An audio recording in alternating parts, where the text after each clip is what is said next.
आज आपण 71वा प्रजासत्ताक दिन साजरा करतोय। दरवर्षी आपण स्वातंत्र्य दिनी आणि प्रजासत्ताक दिनी प्रबोधिनीमध्ये एक व्याख्यान ठेवतो।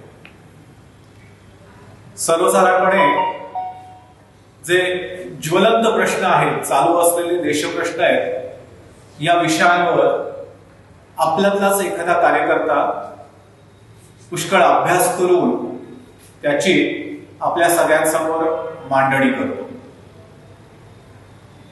सध्याच्या काळात सर्वात ज्वलंत असलेला प्रश्न म्हणजे करोना आणि त्या करोनामुळे झालेला सगळा हैदोस, आणि त्या सगळ्यातनं खरं तर आपण आता बाहेर पडतो आहोत, स्थिती सुधारती आहे। आणि दुसरा ज्वलंत प्रश्न म्हणजे शेतकरी आंदोलन। करोनाच्या परिस्थितीतून आपण पुष्कळ बाहेर पडतो आहोत। हळूहळू सर्व जनजीवन हे पूर्ववत होत चाललेलं आहे। लस आलेली आहे, लसीकरण सुरू झालेलं आहे। भारताचं अर्थशास्त्र सुधारत आहे असे अहवाल हे सांगतो।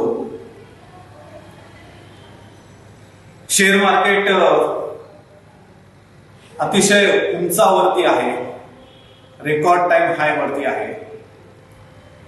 आणि अशा सगळ्या परिस्थितीमध्ये एक प्रश्न मात्र अजूनही सुटत नाहीये, खूप भिजत पडलेला आहे। तो म्हणजे दिल्लीमध्ये चालू असलेलं शेतकरी आंदोलन। सुमारे 2 महिने झाले आज अनेक प्रकारच्या चर्चेच्या फेऱ्या झाल्या। वेगवेगळ्या प्रकारे सरकार आणि आंदोलनकर्ते यांच्यामध्ये संवाद साधण्याचा प्रयत्न हा करून झाला।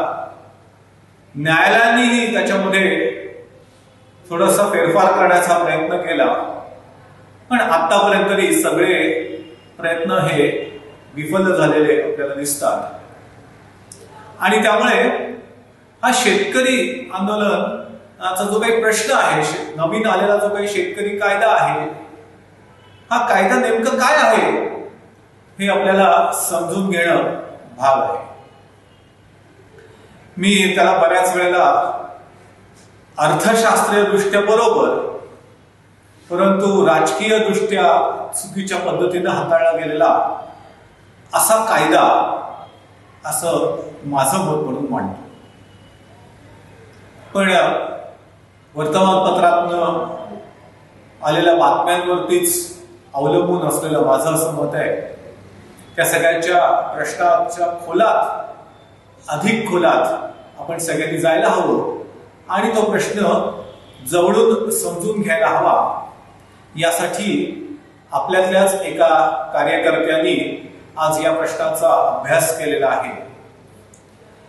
2017 साली प्रबोधिनीतनं 10वी झालेला स्वरूप जोशी हा 11 ते 18 डिसेंबर दरम्यान ज्या वेळेला हे आंदोलन अगदी जोरात चालू होतं, त्या काळात दिल्लीला मुद्दामहून जाऊन आला आणि त्या सगळ्याचा जवळून अभ्यास त्यांनी केला। शेतकऱ्यांच्या मुलाखती घेतल्या, राजकीय जे सगळे माणसं ज्याला पाठिंबा देत होती त्या सगळ्यांच्या मुलाखती घेतल्या, सर्वसामान्य माणसांच्या मुलाखती घेतल्या, त्याविषयी वेगवेगळ्या ठिकाणी येणारे लेख यांचा अभ्यास त्यांनी केला।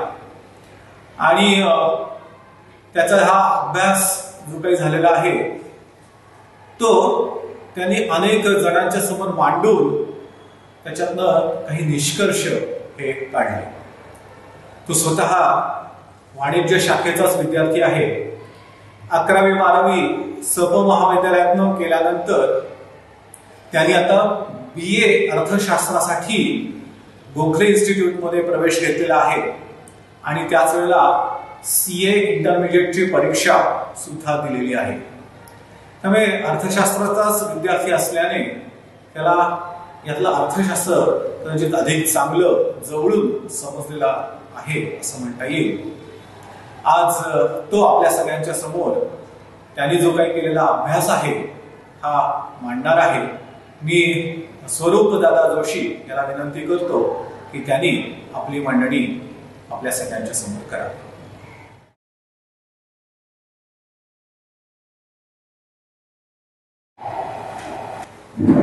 नमस्कार. साधारण 2 वर्षांपूर्वी सिंधुदुर्ग अभ्यास सहलीला गेलेलो होतो आणि सध्याच्या 11वीतल्या प्रशालेतल्या विद्यार्थ्यांना घेऊन गेलेलो. असंच एक संध्याकाळचं सिंधुदुर्ग बीचवर जायचं सत्र होतं आणि तिथे असाच मासळी बाजार भरलेला होता. 4-5 दिवस खोल पाण्यात समुद्रात जाऊन तिथे होड्या टाकून होड्यांमध्ये ते जाळी आणि असं सगळं करून ते मच्छीमार थांबलेले असतात आणि दर 4-5 दिवसानंतर असा एक तो मासळी बाजार त्या कुठल्याही बीचवर भरतो तसाच त्या सिंधुदुर्गच्या किनारपट्टीवर भरलेला होता. आणि तिकडे गेल्यावर खूप वेगवेगळे मासे, छोटे मोठे असे भरपूर प्रकारचे मासे त्यावेळेला त्यांना गळाला लागलेले होते. आणि म्हटलं तसं तो बाजार होता, त्यामुळे तिथे प्रत्येक किलोवर किंवा काही प्रकारच्या माशांचा तिथे लिलाव होत होता. आणि त्याच वेळेला एका मच्छीमाराला साधारण आता त्या पिढी फक्त असा एवढा मोठा मासा हा त्याच्या गळ्यात लागलेला होता आणि अतिशय खोल समुद्रात जाऊन 4-5-6 दिवस तिथेच थांबून आणि म्हणजे ती जाळी आणि त्या सगळ्या कॅल्क्युलेशन असं सगळं करून तो गळाला लागतो. असं फार सोप्यातला गळ्याला लागलेला मासा नाहीये आणि तो त्याच्या गळ्याला लागलेला होता.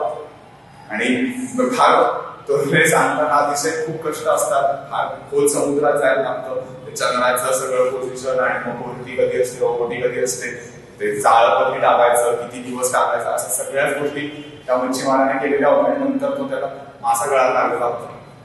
तिथे तो मासा आला आणि त्याच्यानंतर तिथे तो लिलाव सगळा सुरू झाला. वेगवेगळ्या हॉटेलमधले वेगवेगळ्या कंपन्यांचे असे तिथे ते दलाल आलेले होते, अडते आलेले होते. वेगवेगळी बोली लावायची सुविधा असतात. लिलाव म्हटल्याप्रमाणे तो मासा घेऊन जायचा आणि त्या माशाची बोली सुरू झाली आणि साधारण 6,000ला माझ्या मते तो मासा त्या हॉटेलमध्ये आणल्याने सर्वात जास्त बोलीला विकत घेतला. आणि नंतर दुसऱ्या दिवशी मला ते रिअलाइज झालं, आम्ही असंच खायला म्हणून बाहेर पडलेलो होतो आणि तोच मासा एका हॉटेलमध्ये आम्हाला बघायला मिळाला आणि साधारण त्याच्यातला एक भाग हा 3,000 रुपयाची तिथे प्लेट होती. जर का अख्खा मासा बघितला तर तो साधारण 12,000 ते 13,000 रुपयाला आपल्या खिशातनं पैसे देऊन पूर्ण मासा विकत घेतला असता किंवा आपण खाल्ला असता. आणि म्हणजे तिथे गेल्यावर एकदम रिअलाइज झालं की आपल्या खिशातनं 12,000 13,000 रुपये जाणार आणि त्या मच्छीमाराला 6,000 रुपये 7,000 रुपये त्याला मिळणार. आणि ही जी मधली डिस्पॅरिटी आहे, मधले 6,000 रुपये आहे, हे सगळे मिडलमन त्याला अडते ह्या सगळ्या लोकांकडनं ह्या सगळ्या लोकांना मिळणार. आणि ही प्रचंड मोठी तफावत मला त्यावेळेला जाणवली. आणि अशीच तफावत पुढे गेल्यानंतर शेतीचा अभ्यास करायला लागल्यानंतर शेती या क्षेत्रातही मासेमारी हा एका शेतीचाच छोटा भाग आपण समजलो आणि शेती थोडी मोठी आहे आणि त्या शेतीमध्येही अशीच तफावत आपल्याला भरपूर ठिकाणी जाणवते. दुसरा एक त्याच वेळेला अनुभव मिळाला. त्याच वर्षी ग्रामपरिचय शिबिर घेऊन गेलेलो होतो आणि त्या ग्रामपरिचय शिबिरामध्ये पुन्हा एक असं सत्र होतं की साधारण 7-8 मुलं असतील आणि एक मार्गदर्शक असेल आणि संध्याकाळ साधारण दुपारच्या कडक उन्हामध्ये सगळे मार्गदर्शक आणि मुलं असा जाऊन त्या एका शेतामध्ये जे काय काम ते तिथले शेतकरी सांगतील ते तिथे जाऊन प्रत्यक्ष करतात आणि साधारण 1-1.5 तास तिथे खत टाकायचं आणि थोडं बिया आणि असं ते सगळं तिथे काम केल्यानंतर साधारण 1.5 तासानंतर मी आणि माझ्यावरचे 6 मुलं पुरेशी जमलेलं होतं. आम्हाला धाप लागलेली होती आणि कष्ट केल्याचं घाम मिळालेला होता आणि त्यावेळेला शेतात कोरड्या केसानं गाडी घाम ही ओळ आठवली आणि त्या ताई आमच्या बरोबर शेतातल्या काम करताना आम्हाला दिसल्या. त्या आमच्या बरोबर काम करत होत्या आणि मला तेव्हा अजून एक रिअलायझेशन झालं की अरे आम्ही आमच्या सोयीसाठी म्हणून आलेलो होतो, आमच्या अनुभवासाठी म्हणून आलेलो होतो आणि आम्ही यायच्या आधी त्या ताई करत होत्या. आम्ही गेल्यानंतर हे अनेक वर्ष त्या ताई न कंटाळता न थकता घरची कामं सांभाळत मुलांचे डबे नवऱ्याचे अजून काय लाड आणि काय अशा सगळ्या गोष्टी केल्यानंतर ती बाई त्या शेतात यायची आणि दुपारच्या उन्हामध्ये कडक उन्हामध्ये न थकता जे काय 2 एकर 3 एकर शेत होतं, छोटं होतं पण 3 एकर शेत होतं, त्या शेतात ती एकटी बाई काम करायची आणि कष्टाचं पीक तिथे स्वतःची घ्यायची. आणि खरंच किती कष्टाचं काम आहे ते, खरंच किती त्रास भोगायला लागतो किंवा खरंच किती ते शारीरिक कष्ट आहे हे तिथे गेल्यानंतर कळलं. आणि पहिला अनुभव जो घेतलेला होता एवढ्या कष्टाचं काम आहे, एवढ्या घामाचं काम आहे, आणि त्याच्यानंतर ते जे पीक 4-6 महिन्याने मिळेल त्याच्यावर मिळणारा भाव हा अतिशय कमी. म्हटलं तसं तो मासा 4-5 दिवस त्या खोल पाण्यात गेल्यानंतर 6,000 मिळणं आणि प्रत्यक्ष खिशातनं ग्राहकाच्या जाताना 13-14,000 रुपयाला जाणं, ही अतिशय मोठी तफावत त्यावेळेला जाणून आली. हा दोन अनुभवात माझ्यासारखा अतिशय शहरी भागात राहणारा मुलगा जो मुंबई आणि पुणे या दोन शहरात वाढलेला आहे, कधी शेतात काम करायला यायला गेलो नव्हतो, माझ्या घरचे कोणी शेतीच करता आहे असातला भाग नाही, पण तरीही मला तो शेतीला कुठेतरी कनेक्ट जाणवायला मदत झाली. मला ती शेती खरंच किती महत्वाची आहे. आपण म्हणतो अन्नदाता म्हणजे शेतकऱ्याचे प्रश्न, कर्जमाफीचे प्रश्न, हे काय असतं ते काय असतं, पण तो खरंच किती कष्ट करतोय आणि खरंच त्याला किती भाव मिळतो, हे अतिशय दोन प्रश्न मला त्यावेळेला प्रमुखपणे जाणवले. आणि त्याच्यानंतर हा शेतीचा अभ्यास करायला लागला, ते खरंच किती मोठे आहे याची कुठेतरी जाणीव व्हायला लागली. म्हटलं तसं दोन मुख्य प्रश्न आहेत, एकतर उत्पन्न किती आहे आणि एकतर त्या उत्पन्नाला मिळणारा भाव किती आहे. आता तुम्ही हे पण भारताची शेती बघायला गेलं तर आपण बऱ्यापैकी अग्रेसर आहोत. एकूण शेतकरी किंवा आपल्या प्रोडक्शनची जी आकडेवारी आहे ती साधारण $400 बिलियन आहे आणि चायना हा पहिल्या क्रमांकावर लागतो, आपण दुसऱ्या क्रमांकावर लागतो. दूध उत्पादनात आपण पहिले आहोत, फळभाज्यांमध्ये दुसरे आहोत, अंडी मासे याच्यामध्ये तिसरे उत्पादन क्रमांकावर लागतो. मसाले मीठ या सगळ्यामध्ये पहिले लागतो, गहू तांदूळ याच्यामध्ये पहिले लागतो.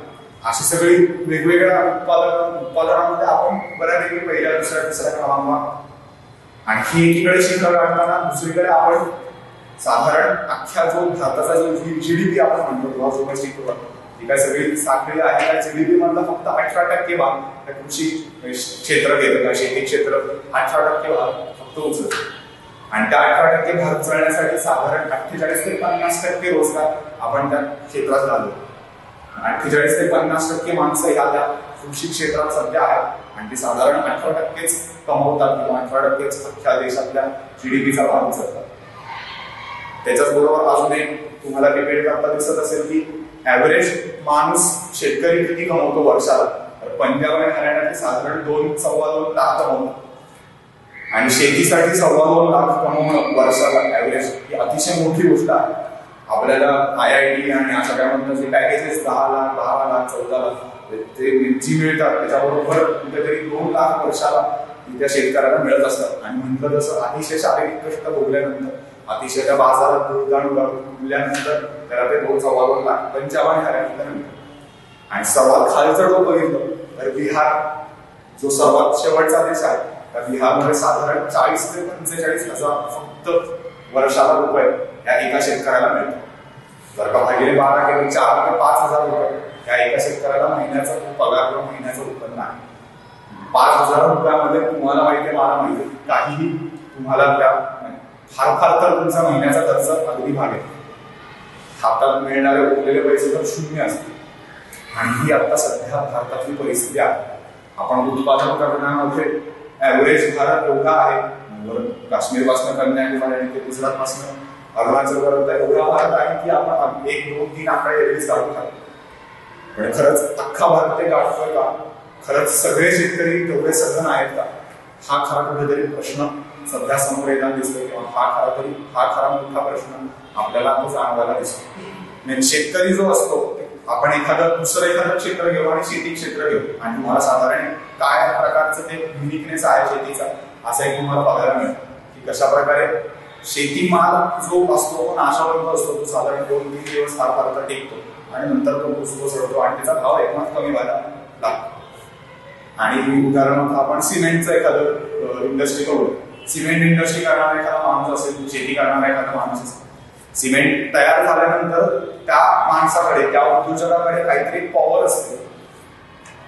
ती पॉवर असते की जर का आता मार्केटमध्ये भाव हा मला हवा तेवढा नसेल, माझा खर्च निघेल एवढा नसेल, मला वाटतं तेवढा नसेल, तर मी थांबू शकतो, मी होल्ड करू शकतो, मी चूज करू शकतो, मी निर्णय घेऊ शकतो की नाही मला आता विकायचा नाही. जेव्हा भाव बरोबर येईल, आज येईल, उद्या येईल, 2 महिन्याने 4 महिन्याने, पण जेव्हा भाव बरोबर येईल तेव्हा माझं सिमेंट काढेल आणि मी विकतो.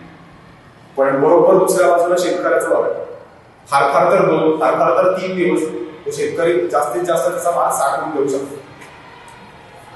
कारण तो नाशवंत पदार्थ आहे आणि कारण शेतकऱ्याला तेवढी होल्डिंग पॉवर नाही.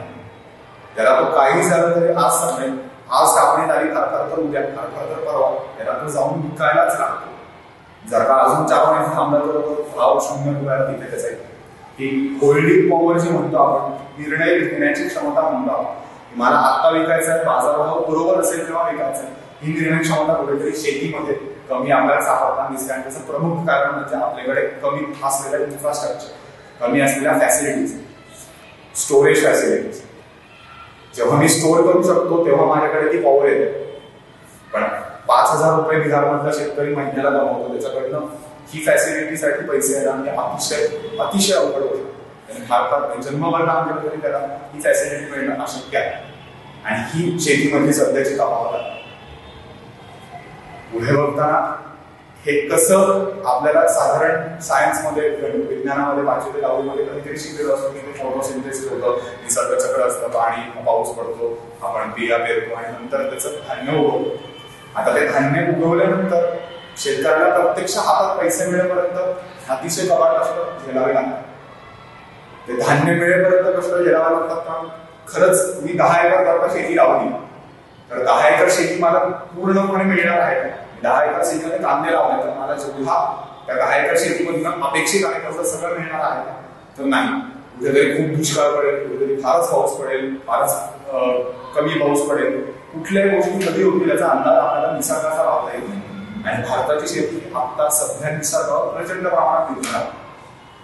सिंचन जरी म्हटलं आपण करूया तरी सिंचनासाठी लागणारी पाण्याची लेवल आपल्याकडे सध्या फार कमी प्रमाणात आहे. सगळीकडे तिथे सिंचन करताय. आता 20-25% लोकांकडे सिंचनाचे असेल, फार फार तर 40-45% होते. तरी अजून 50-55% सिंचन ही जी इरिगेशनची पॉवर आहे ती लोकांकडे नसेल. तंत्रज्ञानाचा कमी वापर, खरंच कुठले तंत्रज्ञान वापरायचं, कुठल्या बिया कधी पेरायचं ह्याचं न जाणते पण अशा सगळ्यामुळे शेतकरी हा कुठेतरी मागे राहतो. शेतकरी हा कुठेतरी निसर्गावर अवलंबून राहतो. आणि निसर्ग हा म्हटलं तसं अनकंट्रोलेबल गोष्ट आहे, आपण कधीच कंट्रोल करू शकत नाही. आणि त्या अनकंट्रोलेबल गोष्टीवर आपण गेले 60-70 वर्ष तशीच निर्भरता दाखवतो.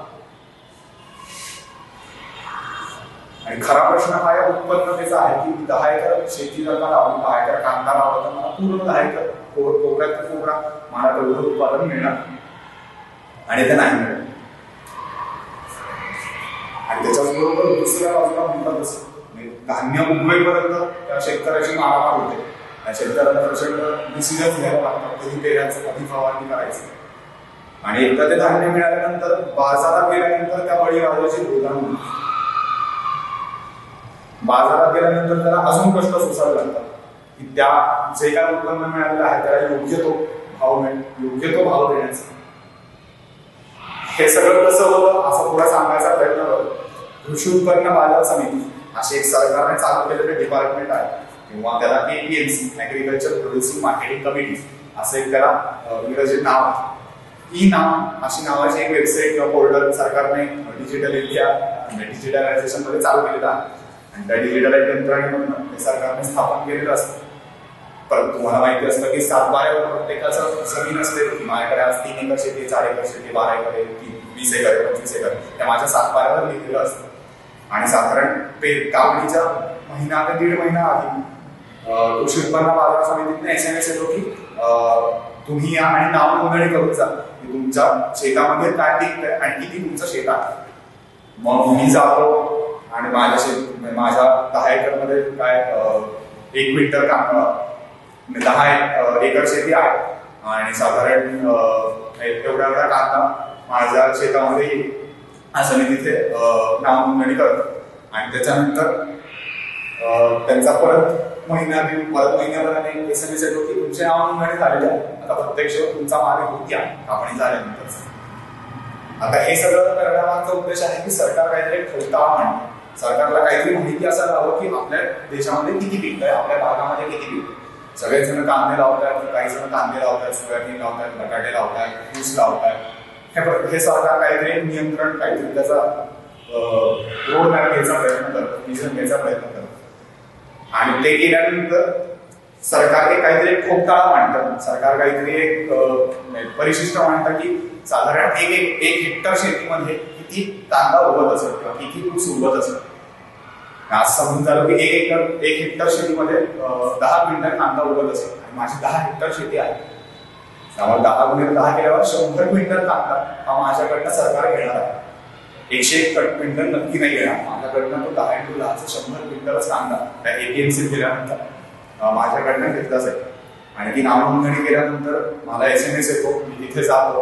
एपीएमसी मध्ये गेल्यानंतर एपीएमसीचं थोडक्यात सांगायचं गेलं तर मार्केट यार्ड ही एपीएमसीचं उदाहरण आहे. एपीएमसी मार्केट यार्ड म्हणजे एपीएमसी कृषी उत्पन्न बाजार समिती. मी उठून जातो, तिकडे प्रतवारी होते, ग्रेडेशन होतं, ए प्रतीचा आहे, बी प्रतीचा आहे, सी प्रतीचा आहे.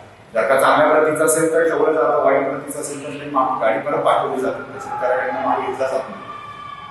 जर का चांगल्या प्रतीचे आहे तर त्याला काहीतरी वजन केलं जातं, त्याचं काहीतरी वजन होतं की किती किलो किती क्विंटल कांदा आहे, आणि ते वजन केल्यानंतर काहीतरी एक हमी भाव त्या शेतकऱ्याला मिळतो, काहीतरी एक अश्युरन्स प्राइस त्या शेतकऱ्याला मिळते, थेट त्याच्या खात्यामध्ये जमा होते आणि त्या शेतकऱ्याचा भाव चालू घरी जातो, परत सगळा त्याचा माल विकतो. आता हे सगळं करण्यामागचा सर्वांचा प्रमुख उद्देश कुठला होता? जेव्हा स्वातंत्र्यपूर्व काळात ब्रिटिशांनी त्यांचा सत्ता, त्यांचा स्वतःचे सगळे स्वार्थ राखलेले होते की आम्ही सांगू तेच उगवायचं, तुम्हाला तुमची मुभा नसेल, आम्हाला इंग्लंडमध्ये जे हवं असेल तेच आम्ही तुम्हाला इथे उगवायला सांगा. आणि असं करून सरकार, इंग्रज सरकारने त्यावेळेला केलेलं होतं. तसंच फसवणूक, तसंच एक्सप्लॉयटेशन, तसंच शोषण स्वातंत्र्य उत्तर काळात शेतकऱ्याचा होऊ नये म्हणून सरकार मायबाप तिथं उठलं. सरकार मायबाप प्रत्येक ज्या इतर ठिकाणाप्रमाणे इथे त्यांनी स्वतःचं एक पब्लिक सिस्टीम, पब्लिक काहीतरी डिपार्टमेंट काढलं, त्याला एपीएमसी म्हणतात, जेणेकरून त्या शेतकऱ्याचं एक्सप्लॉयटेशन नाही होणार, त्या शेतकऱ्याची फसवणूक नाही होणार, कुठलं तरी एकदम चावडणार काहीतरी त्या शेतकऱ्याला फसवून त्याची जमीन होणार नाही. या सगळ्या गोष्टी टाळण्यासाठी हे सरकार मायबापने केलेलं त्यावेळेचं डिपार्टमेंट आहे, त्यावेळेची ही सगळी यंत्रणा आहे. आणि सध्या ह्या यंत्रणेमध्ये अतिशय भ्रष्टाचार चालू, ज्यासाठी ही यंत्रणा चालू केलेली आहे, ज्यासाठी सरकारने स्थापन केलेलं आहे, जेणेकरून फसवणूक होऊ नये, जेणेकरून सरकार शेतकरी त्या एपीएमसी कडे येऊन विश्वासाने त्याचा सगळा माल झोपेला विश्वास ठेवेल की मला तेवढा भाव मिळेल. त्याच्या बरोबर उलट्या दिशेने सध्याचे एपीएमसी चालताना आपल्याला दिसतात. उदाहरणार्थ एपीएमसी मध्ये असं होतं की जर काय एक म्हटलं तसं 10 क्विंटल, एका हेक्टर मागे 10 क्विंटल उगवेल असं एक शेतकऱ्या सरकारने ठोकताना मांडलं असतं. आणि जर का शेतकऱ्याकडे 12 क्विंटल उगवलं, शेतकरी जाताना पूर्ण माल त्याचा घेऊन जाणार. ते दलाल जे असतात, पडते जे असतात एपीएमसी मध्ये असलेले, ते दलाल 12 क्विंटल घेतात, पण एका भाव 10 क्विंटलचाच देणार. किंवा जर का 400 रुपये हमी भाव असेल तर शेतकऱ्याला देताना 390, 391 रुपयेच देतात. मग ते 9 रुपये प्रत्येक क्विंटल काय किलो मागे हे स्वतः खातात.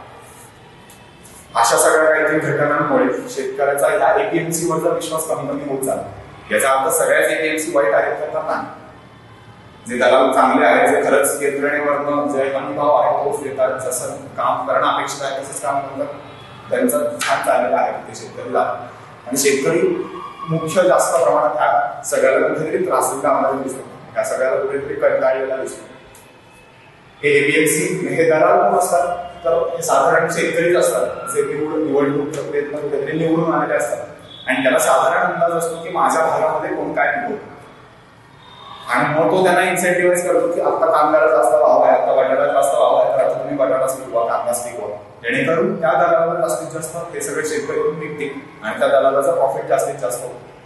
खरंच गरज कशाची आहे हे अजून आपल्याला कळत नाही, कारण तशी अजून सरकारची यंत्रणा नाही आहे. खरंच डिमांड कशाची आहे हे जर का कळायला लागलं तर सप्लायला जास्तीत जास्त कुठेतरी आपल्याला चांगलं करता येईल, कुठेतरी सुदृढ करता येईल.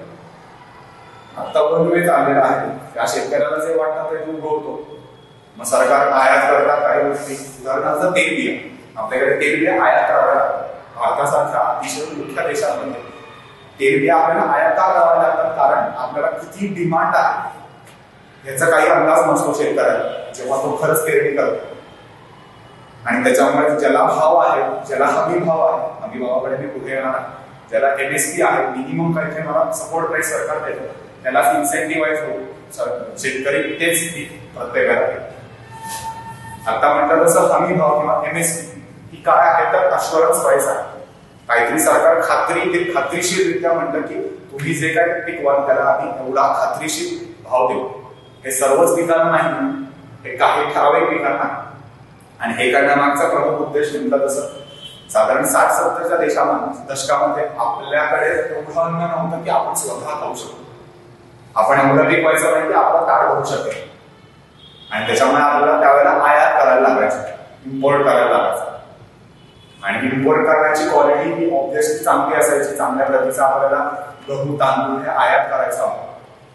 आणि सरकार कधीही ग्राहकाला जास्तीची किंमत लावत नाही. सरकार हे नेहमी एन्श्युअर करतं की जो शेवटचा ग्राहक आहे त्याला जेवढी गरज आहे तेवढाच भाव त्याला लावला जाईल. बाकीचा सगळा बोजा हा सरकार उचलतो. आणि अजूनही तसंच चाललेला आहे. इम्पोर्ट करण्यासारखा 40 रुपयाने सपोज सरकार इम्पोर्ट करत असेल तर प्रत्यक्ष ग्राहक हा 10 रुपये 4 रुपये वापरतात. उरलेले 20-19 रुपये ते सरकार स्वतः उठवतं. सरकार स्वतः तेवढा ऍब्सॉर्ब करतं किंवा सरकार स्वतः त्याच्याकडे ते धक्का बसतं. आणि हे केल्यामुळे जो प्रत्यक्ष शेती करतो, जो खरंच शेतकरी कांदा उगवतोय, बटाटा उगवतोय, जे आयात करणारे आपले सगळे धान्य असेल तो उगवतोय, त्याचा भाव असायचा 13चा उदाहरणार्थ. आणि ग्राहकाला आता इम्पोर्ट क्वालिटीला 9 आणि 10 रुपयाने घ्यायला लागायचं. आणि ऑब्व्हियसली अर्थशास्त्र आहे, तो ग्राहक कमी जिथे किंमत मला द्यायला आहे त्याच्याकडे जायचा आणि त्याच्याकडनं ते 9-10 रुपयाला घ्यायचं. हे 14 रुपयाने शेतकरी काही झाले तर तो 14 रुपये मागायचा, कारण त्याचा स्वतःचा खर्च 10-11 रुपये असायचा सगळं शेती करण्यासाठी. आणि हा 14 रुपये खर्च असेल तो भागायचा नाही. आणि त्याच्यामुळे सरकारने अशी पॉलिसी काढलेली होती की आम्ही काहीतरी मिनिमम सपोर्ट प्राइस देऊ, तुम्हाला काहीतरी हमी देऊ भावाची, की तुम्हाला तुमचा खर्च आणि त्याच्यावरचं काही 20%-30% प्रॉफिट निघेल आणि तुमची एकूण भावाची रचना होईल. पण एकूण अर्थशास्त्र आपण बघितलं तर दोन्ही पैलू इथे आपल्याला MSP वर दिसतात. अर्थशास्त्राचा नियम काय सांगतो तर जेवढं डिमांड आहे, जेवढा डिमांड तेवढं सप्लाय, जिथे ग्राफवर मीट होते तो इंटरसेक्शन पॉईंट म्हणजे किंमत, तो इंटरसेक्शन पॉईंट म्हणजे प्राइस. पण जर का असं करायला गेलं तर असं आपण एक थोडा विचार करू की फारच कांदा उगवलाय, फारच सप्लाय झालेला आहे कांद्याचा आणि डिमांडच नसेल. किमती डिमांडच नाही तर कोण का घ्यायला जाईल? सप्लाय शेतकऱ्याला भाव मिळणार नाही, कोणी घ्यायलाच नाही ना. 4-5 रुपयाला कांदा विकेल भागाला. आणि दुसरीकडे अतिशय डिमांड आहे पण सप्लाय कमी झालेला आहे.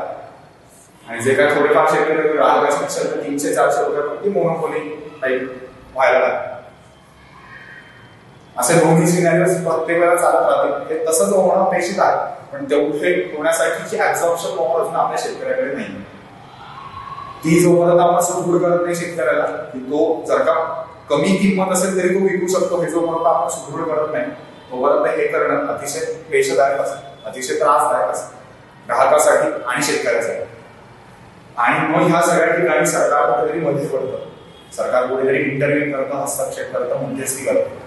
आणि सरकार हे इन्शुअर करतं की शेतकऱ्याला काहीतरी भाव मिळेल, कमी असला तरी चालेल पण काहीतरी भाव मिळेल. आणि ग्राहकाला फार खिशातनं पैसे द्यायला लागतात. जो काय मधला वाट असेल तो सरकार त्याच्या पैशातून त्याच्या इन्कम मधनं देतो.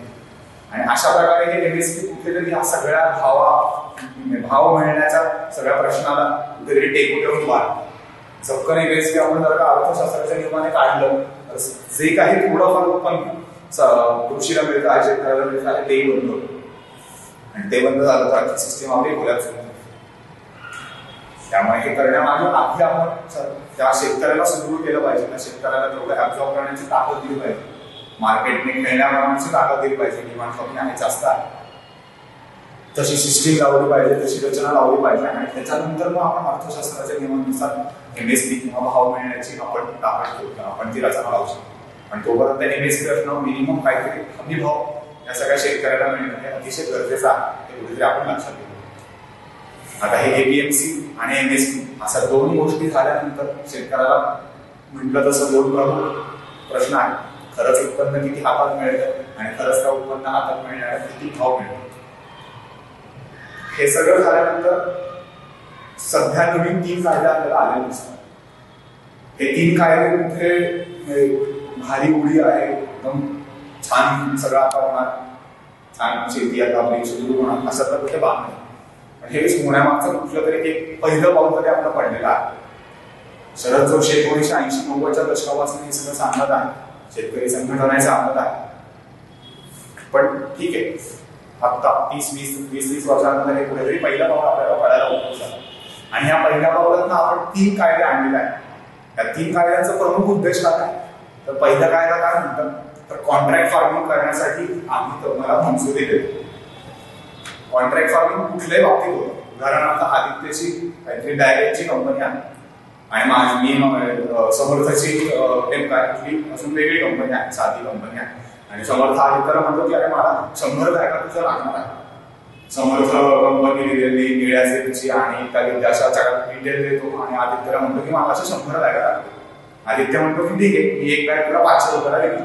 समर्थ म्हणतो की ठीक आहे. आणि ह्या दोघांमध्ये काहीतरी कॉन्ट्रॅक्ट होतं, काहीतरी कंत्राट होतं की तू या तारखेला मला एवढ्या बॅगा देशील, अशा प्रकारचं देशील.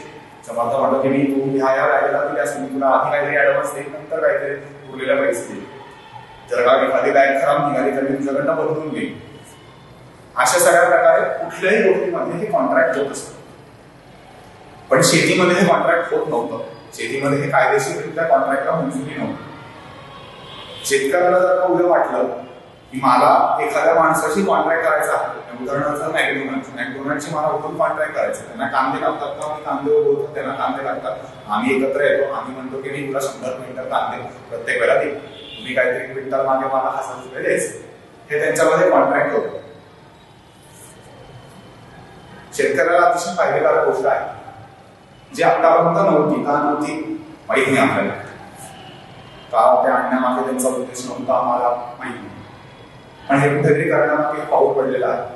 आणि हे कॉन्ट्रॅक्ट फार्मिंग साठी मंजुरी या सगळ्या पहिल्या कायद्यातून दिलेली आहे. आता उद्देश असा आहे की शेतकऱ्याला काहीतरी त्याचं हमीभाव मिळत राहावं, शेतकऱ्याला काहीतरी प्राइस मिळत राहावी आणि ती पूर्वनियोजित प्राइस असते. आणि मी म्हटलं तसं 100 क्विंटल मी तुम्हाला देईन आणि क्विंटल मला तुम्ही 1000 रुपये द्यायचं. 1000 रुपये मला मी पेरणी करायचा आधी मला माहिती असेल की मला 100 नक्की मला 1000 रुपये मिळेल. आणि त्याच्यानुसार मी ठोकताय मांडू शकतो की मला पेरणीला किती लागतात, खताला किती लागतात, विसेला किती लागतात, पाण्याला किती लागतात, कापणीला किती लागतात, मजूर किती ठेवायचे इत्यादी इत्यादी. हे आधी माहिती असल्यामुळे त्याला काहीतरी अश्युरन्स मिळतो, त्याला काहीतरी रिस्क घ्यायची ताकद मिळते, ऍब्सॉर्ब करायची ताकद मिळते, जे आपण मगाशी पाहिलं. आणि ते गेल्यामुळे त्याला चांगल्या प्रकारे प्रयोग करता येतात, चांगली खतं वापरता येतात, चांगल्या गोष्टी करता येतात. जे त्याला एरवी नंतर प्राइस मिळते ती नाही, ती आधी प्राइस मिळते. आणि त्याच्यामुळे त्याला कुठेतरी ते नियोजन करायला सोपं पडतं. हे या कॉन्ट्रॅक्ट फार्मिंग करण्याचा उद्देश आहे. जर का भांडण झालं दोघांमध्ये तर शेतकरी can walk of the contract, त्याला पूर्ण परवानगी आहे. तुमचं नाही पटलं तर तू हे सांगू शकतोस की मला पटत नाही आणि आपला कॉन्ट्रॅक्ट असलं तरी मी या कॉन्ट्रॅक्टला बाहेर पडू शकतो. दुसरा कायदा काय म्हणतो की ही एपीएमसीची जी मोनोपॉली होती, एपीएमसी कडेच त्या शेतकऱ्याला जायला लागायचं. कितीही त्याला कष्ट होत असतील, त्याला कमी भाव मिळत असेल, त्याच्यावर लॉबिंग होत असेल. एका दलालाकडे गेला आणि तो म्हणलं मी तुला 400 रुपये देणार, तरी हमी भावाची किंमत 450 रुपये आहे. शेतकरी मला नाही विकणार, दुसऱ्या दलालाकडे जाईल. दलाल असं इन्शुअर करतो की त्याला कुठेच भाव मिळणार आणि त्याला मग संध्याकाळी अख्ख्या मार्केटचे चक्कर काढल्यानंतर त्याच्या त्या दलालाकडे यायला लागतो आणि तो दलाल आता 390 रुपये त्याला देतो आणि मुकाट्याने शेतकऱ्याला ते परत घालून जायला लागतो. अशा प्रकारे जे लॉबिंग व्हायचं, जे एपीएमसीची मोनोपॉली होती त्या एपीएमसीलाच त्या शेतकऱ्याला जाऊन विकायला लागली. ही एपीएमसी मोनोपॉली कुठेतरी मोडण्यात त्या सरकारला या कायद्यामधून कुठेतरी ती तजवीज केलेली आहे. शेतकऱ्याला जिथे वाटेल तिथे जाऊन ते विकू शकतो आणि त्याच्यासाठी त्याला कुठलाही कर भरायला लागणार नाही. जो कर त्याला एपीएमसीला भरायला लागायचा आणि राज्य सरकारला भरायला लागायचा, तो आता कर कुठेही त्या शेतकऱ्याला भरायला लागणार नाही. मला वाटलं उद्या मी काय गडचिरोलीचा आहे, मला परवडीत जाऊन विकायचं मी विकू शकतो.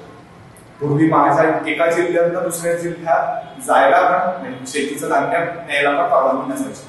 लिटरली गव्हाचं स्मगलिंग, काय तांदूळाचं स्मगलिंग त्यावेळेला व्हायचं. आता ही कुठेतरी परवानगी त्यांनी काढलेली आहे. फ्री कुठेतरी आपण मला जिथे वाटतो, मला जिथे भाव मिळेल तिथे जाऊन मी माझ्या पैशांनी जाऊन तिथे विकू शकते आणि मला तिथे कुठले परवानगी मिळणार नाही. आणि त्याच्याच बरोबर दुसरी तसबीज अशी आहे की प्रायव्हेट लोक खरेदी करू शकतात.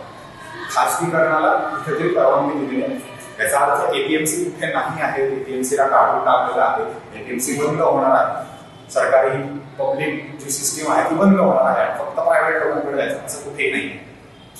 मी पब्लिक लोकांकडे जसं आहे तसंच जाऊ शकतात, जसं तुम्हाला चालू ठेवायचं तसं चालू ठेवू शकतात. तुमच्याकडे चांगले दरार आहे, चांगले एटीएम्स आहे, तुम्ही जा.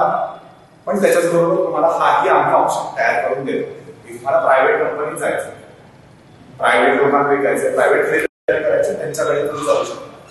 ह्या दुसऱ्या कायद्यात त्यांनी तजवीज केलेली आहे. आणि तिसऱ्या कायद्यात काय म्हणतात तर शेतीमाल साठवण्याची कुठेतरी मर्यादा टाकलेली होती.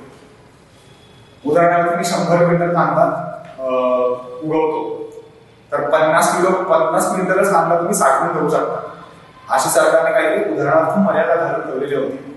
ही मर्यादा घालण्यामागचं काम काय तर होर्डिंग नाही व्हायला पाहिजे, साठवून केले आणि अतिशय किमती वाढल्यात आणि नंतर ते दिले. काही धान्यांच्या बाबतीत हे करू शकतात, काही बडे शेतकरीच हे करू शकतात. छोट्या शेतकऱ्याला करणं अजूनही नाही, म्हणजे कोणाही करू शकतो एवढं त्याच्याकडे इन्फ्रास्ट्रक्चर आणि पैसे. हे बडे शेतकरी आहेत तेच करू शकतात आणि त्याच्यामुळे हे होर्डिंग नको व्हायला, त्याच्यामुळे सरकारने ही मर्यादा काहीतरी टाकलेली होती. पण त्याच्यामुळे व्हायचं असं की उदाहरणार्थ 100 क्विंटल कांदा मी उगवतो, 50 क्विंटल मला साठा करण्याची आहे, 50 क्विंटल तिकडे जातो, 50 क्विंटल मी बाजारात घेऊन जातो आणि त्यातले 20च क्विंटल विकले गेले. तर 30 क्विंटल मी सरकारी बिल्डिंग सरकारने सरकार साठवून ठेवले तर सरकार म्हणे तू 80 क्विंटल ठेवतोस, मी प्रत्यक्ष 20 क्विंटलच विकू शकतो, मला अजून 30 क्विंटल कोणी घ्यायलाच तयार नाही कारण तेवढी डिमांडच नाही.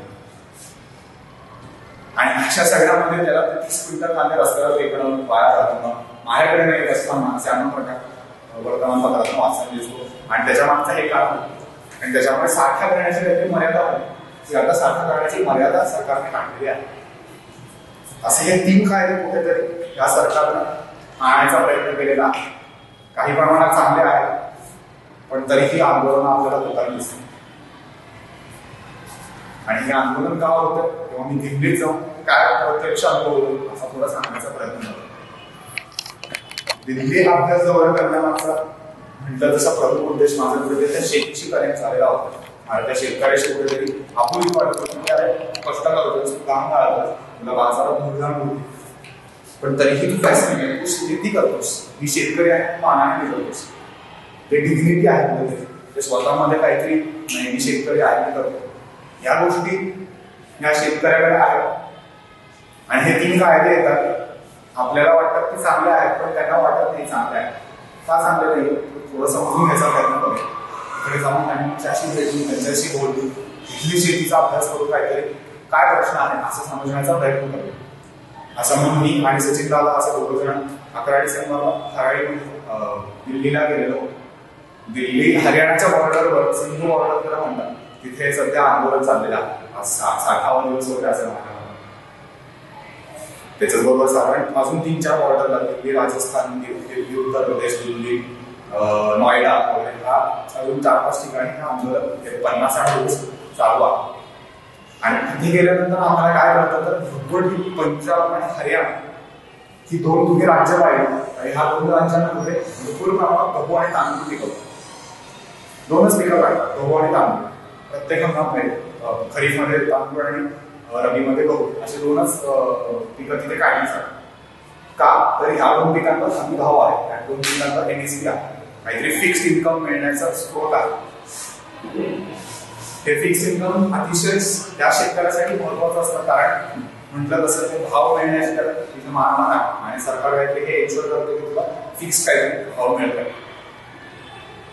आणि त्याच्यामुळे अख्खं पंजाबने साधारण काही हरियाणातले प्रमुख पट्टे हे फक्त गहू आणि तांदूळ काढतो आणि त्याच्यामुळे इतकं गहू आणि तांदूळाचं प्रोडक्शन झालेलं आहे की जे फूड कॉर्पोरेशन ऑफ इंडिया ही जी संस्था ब्रांच आहे सरकारने काढली या सगळ्या प्रोक्युअरमेंटसाठी, या सगळ्या विकत घेण्यासाठी, याच्याकडे पैसे नाही की ते प्रत्येक शेतकऱ्याला वाटून तो हमी भाव किमान देतात. एवढ्या प्रकारे आपण उत्पादन करतो. साधारण बफर स्टॉक म्हणून एक प्रकार असतो की किती गहू आपल्या देशामध्ये असायला हवे, किती तांदूळ असायला हवे. आणि त्याच्या 2.5 पट आता आपल्याकडे गहू थांबणार आणि साठवण्याची जाती आपल्याकडे कमी मिळायला लागणार. आणि त्याच्याबरोबर आपल्याला ऑब्व्हियसली दुसरा ऑप्शन काय असतं तर निर्यात करणं. आपण निर्यातही करू शकत नाही कारण आपला भात आणि आपला तांदूळ या सगळ्या व्हिएतनाम, मलेशिया इतर देशांप्रमाणे फारच महाग गहू आणि तांदूळ आहे. आणि आपली प्रतही अतिशय कमी आहे कारण अतिशय आपण फवारणी करतो. झटपट पिकासाठी आपण अतिशय मोठ्या प्रमाणात खतं वापरतो, कीटकनाशकं वापरतो. अशी सगळी क्लिष्ट परिस्थिती त्या पंजाब आणि हरियाणातल्या 2 प्रमुख राज्यांवर झालेली आहे.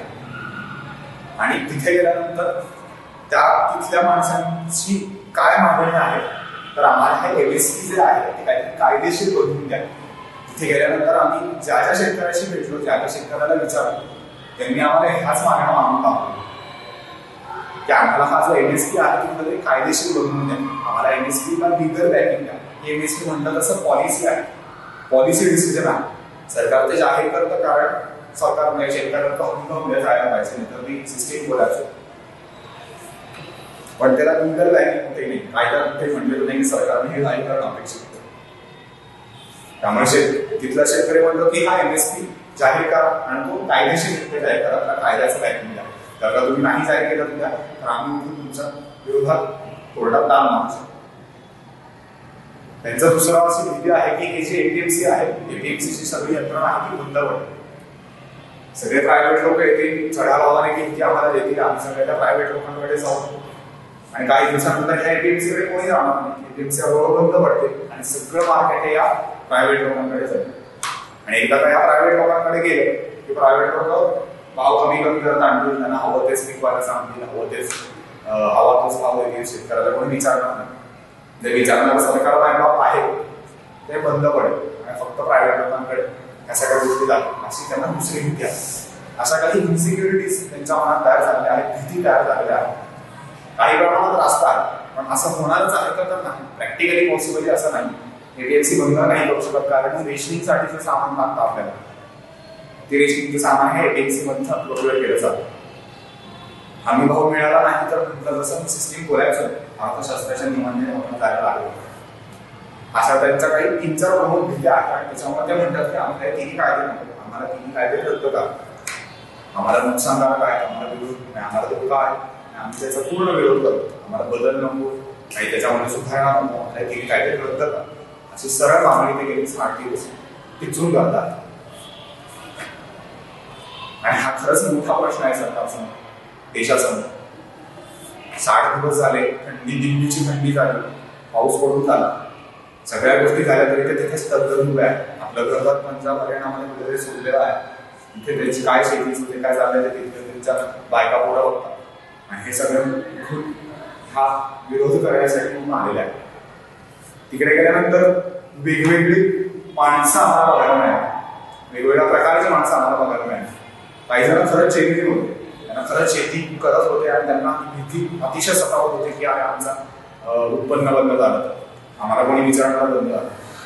काही लोक असं होते की मला तुझं समर्थन आहे, मी शिक्षक आहे, वकील आहे, डॉक्टर आहे, मला जेव्हा जेव्हा सुट्टी मिळेल, जेव्हा जेव्हा माझ्या कामातून मी बाजू आली तेव्हा तेव्हा मी तुझं समर्थन करण्यासाठी 2 दिवस, 4 दिवस, 10 दिवस पण येऊन जाईल. काही लोक असे होते की माझ्या मुख्याने मला सांगितलं, माझ्या पिंडामध्ये, माझ्या गावामध्ये मुख्याने मला सांगितलं की इथे जायचं आहे आणि असे 14-15 लोकांनी तिकडं या कायद्याच्या विरोधात मागणी मागायची आहे म्हणून आम्ही इथे उठणार. काही जण फक्त हुल्लडबाजी करायला, मोदीच्या नावाने शिव्या घालायला, टाइमपास करायला, लंगाचं जेवण जेवायला, मेळा बघायला पण आलेले होते, त्याचे काही घेणं नव्हतं. अशा वेगवेगळ्या प्रकारची आपण तिथे माणसं बघायला मिळाली. पण अशा वेगवेगळ्या प्रकारची माणसं असून सुद्धा अतिशय सुसूत्रपणे ते आंदोलन चाललेलं आहे. तिथे असं कधी होत नाही की जेवायला झालेलं नाही.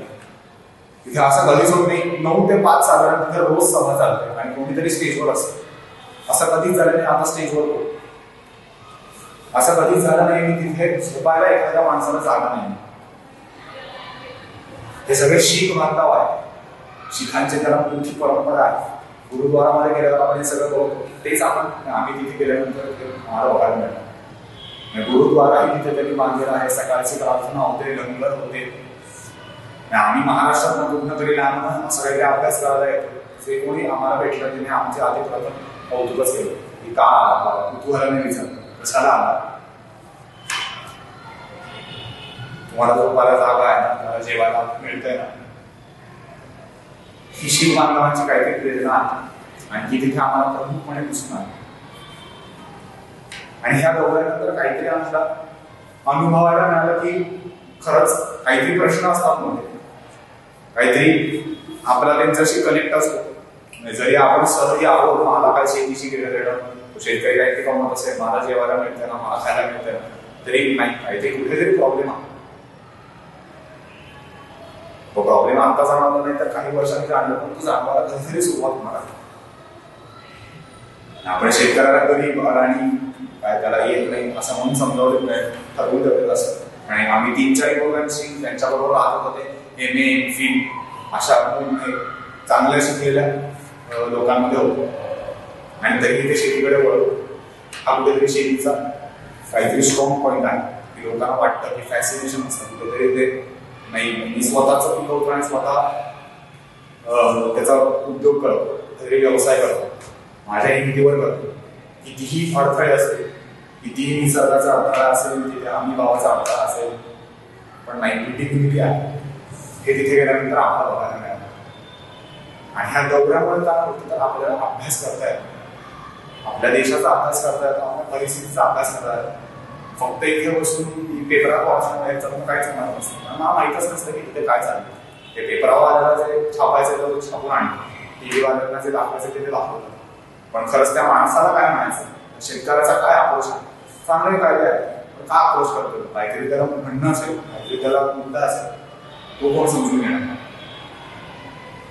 तो समजून घेतला पाहिजे, त्याला प्रश्नाचा अभ्यास केला पाहिजे, शेतीचा म्हणून अभ्यास केला पाहिजे. तो प्रश्न बघितला सोडून दिला नाही, प्रबोधित आपण असं कधीच करत नाही. प्रश्नाच्या मुळापर्यंत जायचा प्रयत्न करतो आणि तो थोडाफार प्रयत्न करण्याचा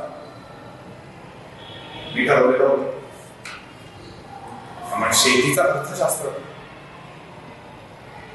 हे खरंच किती त्रास नाही, दोन्ही प्रकारे आहे. आपण अर्थशास्त्राच्या नियमानुसार जायला गेलो तर वाईट नाही, चांगली चालेल सिस्टीम, वाईट नाही, चांगली नाही चालणार सिस्टीम.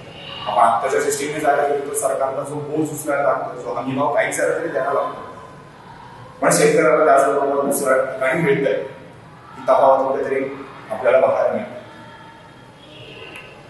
अशा सगळ्या मोठ्या प्रश्नांनी हा शेतीचा सगळा क्षेत्र चाललेला आहे, समाज एकूण रचना चाललेली आहे. आणि असे प्रश्न आपण बघितले पाहिजे, असे प्रश्न आपण विचारले पाहिजे, असे प्रश्न आपण समजून घेतले पाहिजे.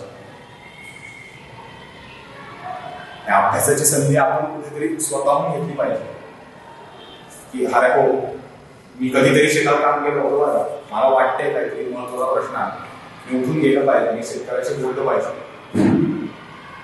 आपल्या वेगळ्या जागेवर गेलं पाहिजे, तिथे जाऊन काम केलं पाहिजे, प्रत्यक्ष शेतात काम केलं पाहिजे, ग्रामविकास विभागात गेलं पाहिजे, कराडी केंद्रावर गेलं पाहिजे. अशा गोष्टी आपण करायला पाहिजे जेणेकरून आपल्याला पूर्ण त्या विषयाचा अंदाज येईल आणि त्याच्यावर काहीतरी आपण उपाय करायला प्रयत्न करू, उपाय शोधायचा प्रयत्न करू. अशा सगळ्या गोष्टींमधून हा दौरा आम्ही कुठेतरी करायचा प्रयत्न केला. काही हरियाणातल्या शेतकऱ्यांकडे गेलो, त्यांच्या गाठी भेटी घेतल्या, प्रत्यक्ष पानिपतावरचा युद्धभूमीवर हरियाणात गेलेलो चुकून तिथे जाऊन आलो. फार छान अनुभव या सगळ्या दौऱ्यातून आम्हाला मिळाला.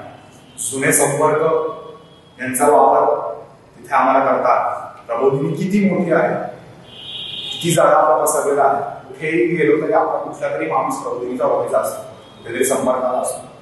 ह्या संपर्काचं महत्व आम्हाला कळलं, हे संपर्क टिकवण्याचं आम्हाला महत्व कळलं.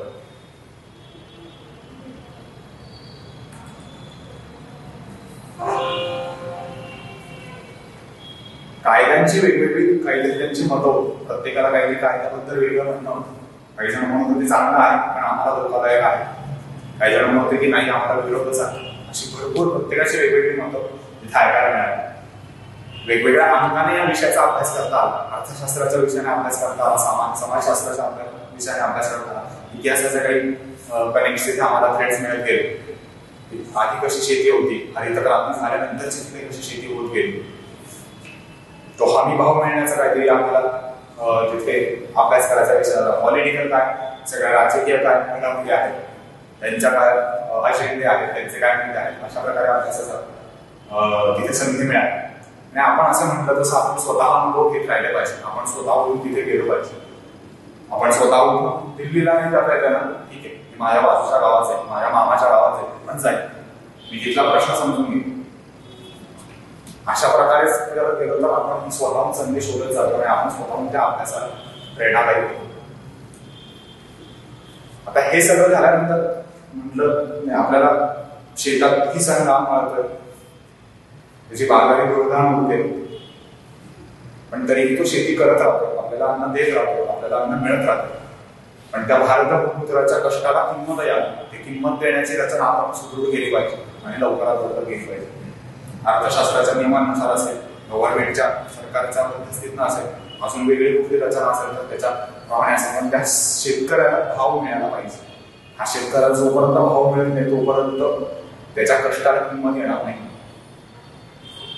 जेवढी आपण रचना सुदृढ करत जाऊ तेवढी आपण रचना चांगली करत जाऊ. एपीएमसी असेल, प्रायव्हेट लोक असेल, शेतकऱ्याला डिग्निटी मिळाली पाहिजे. आपण शेतीला कधीतरी फारच शेती करतोय का असावं, शेती करतोय, चांगलं काम करतोय, महत्वाचं काम करतोय, ही डिग्निटी शेतकऱ्याकडे असते, आपणही आपल्या बाजूने त्याला मिळाली पाहिजे. शेतीत पुढचा एक थोडा मोठा टप्पा म्हणजे सगळे प्रमाणात करायचा तर तो व्यावसायिक दृष्टिकोन कुठेतरी आपला आला पाहिजे. मी शेती करतो म्हणजे मला काही नोकरी मिळाली नाहीये, शहरात जाऊन आलो 4 दिवस 10 दिवस 4 महिने राहून आलो, मला काहीच आता करता येत नाही. ते काही 1-2 एकर जमीन आहे, तिथे काहीतरी उगवतो, पिकवतो, खातो, नाईलाजाने काहीतरी शेती करतो, नको म्हणून शेती करतो. अशा प्रकारे शेती न करता खरंच कशाला डिमांड आहे, खरंच कशाला किंमत आहे, खरंच मी कुठली खतं वापरली पाहिजे, कुठलं पाणी वापरलं पाहिजे, कुठल्या बिया वापरल्या पाहिजे, कधी फवारणी केली पाहिजे, कुठलं तंत्रज्ञान वापरलं पाहिजे, असं काहीतरी प्रोफेशनल अप्रोच, व्यावसायिक अप्रोच करतो की जेव्हा जेव्हा शेती होईल तेव्हा त्याला काहीतरी चांगले सक्सेसेस मिळत जातात. जेवढे जेवढे प्रयोग करत जाऊ तेवढ्या प्रयोगशील आपला देश बनत जाईल, तेवढं चांगल्या प्रकारे शेतीचं विकासन होत जाईल. आणि ही करणं अतिशय महत्वाची गरज आहे, काळाची गरज आहे आणि आपल्या देशासाठी तर महत्वाची गरज आहे. आणि हे सगळं झाल्यानंतर शेवट करताना अभ्यास देश स्थितीचा समतोल साधा या प्रबोधिनीचं वाक्य आपल्यासाठी अतिशय महत्वाचं आहे. कुठल्याही बाबतीत, कुठल्याही क्षेत्रामध्ये, कुठल्याही व्यवसायामध्ये आपण हा अभ्यास करतच राहायला पाहिजे. तो जेवढा करू तेवढा आपला देश समतोल चालणार. आपण काम केलं पाहिजे, आपण अभ्यास केला पाहिजे, आपण ह्या रचना समजून घेतल्या पाहिजे. आपल्याला ह्या डायरेक्टली फरक पडत असेल, इनडायरेक्टली फरक पडत असेल, पण हे अभ्यास करणं, याची रचना समजून घेणं, या यंत्रणा समजून घेणं, त्यांच्या मागचे उद्देश, त्यामागे लोकांचे विचार, त्यामागे लोक काम करणाऱ्यांचे विचार, त्यांचे प्रश्न हे समजून घ्यायला पाहिजे आणि त्यावर उपाय शोधायचं कामही आपण त्याच्यामध्ये केलं पाहिजे. हे अनुभव आपण स्वतःहून घेतले पाहिजे. हे अनुभव घेतले तर आपलं देश, आपलं राज्य, आपलं राष्ट्र जास्तीत जास्त चांगल्या प्रकारे पलटण्याचा, उपपालट देशाचे करण्याचा आपण प्रयत्न करत आहोत. आणि तो करत राहण्यासाठी या गोष्टींचा आपल्याला जास्तीत जास्त फायदा होतो, या अनुभवांचा जास्तीत जास्त फायदा होतो आणि तो फायदा आपण घेत राहायला पाहिजे.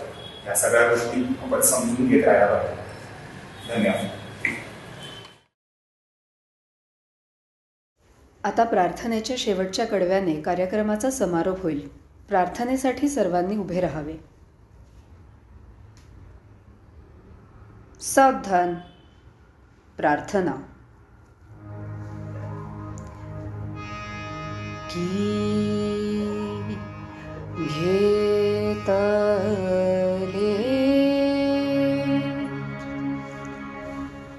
की घेतले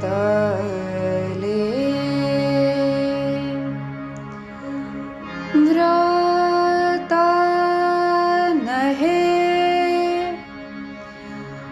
आम्ही अंधतेने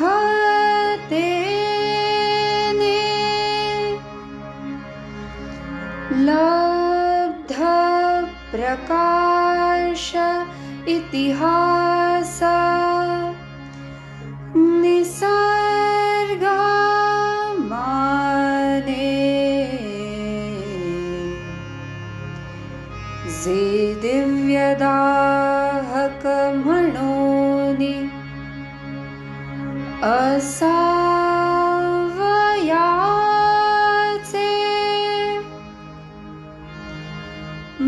विद्याची वाण धरिले, करी हे सतीचे. भारत माता की जय. नमस्ते. 1, 2, 3. प्रबोधिनी विसर्जन